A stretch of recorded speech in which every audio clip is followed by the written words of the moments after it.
In this video, I'm going to be showing you my home studio setup so that you can record yourself at home.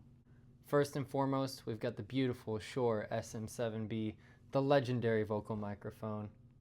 This microphone plugs into an XLR cable, and that runs all the way into my interface here, which is a Universal Audio Apollo Solo. In the headphone jack of this Apollo Solo, I've got that running to a headphone amplifier and then 2 sets of Audio-Technica headphones.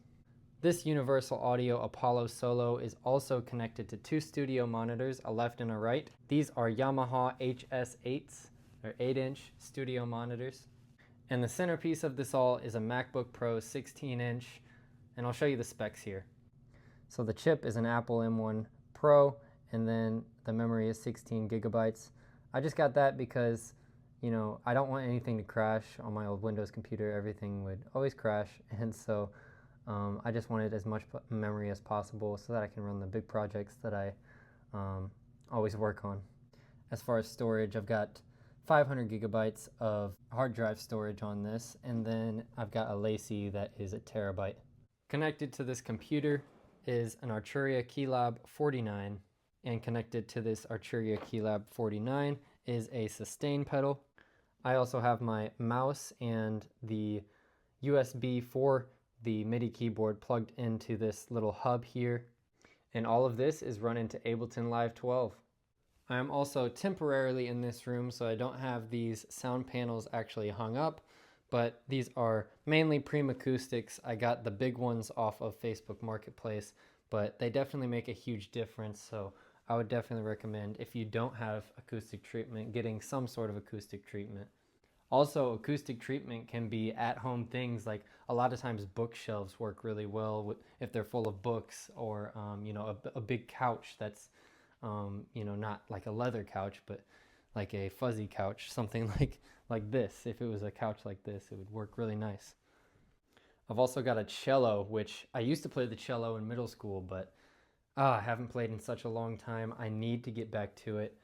I got to get some new strings for that thing. I've also got this Johnson guitar. I've had this since I was 7 years old, and it was a gift from my grandfather, so I'm keeping it forever and probably passing it down to my son. As far as other items, I really don't have that much, but I have this SM58, another Shure microphone. This is just for recording other, you know, instruments or whatever I want to record. Sometimes I record vocals with it, but it's just so that I can have another microphone and another sound. Also got a guitar cable here, an extra XLR, just in case. I know that was really short, but I don't really have that much gear.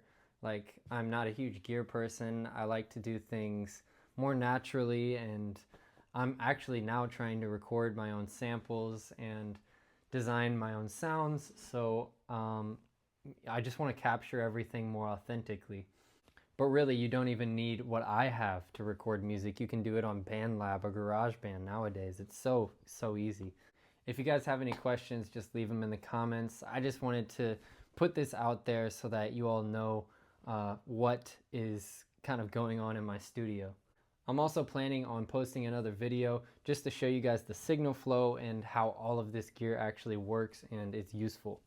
But I would really appreciate any comments, any feedback that y'all have, or anything that y'all want to see.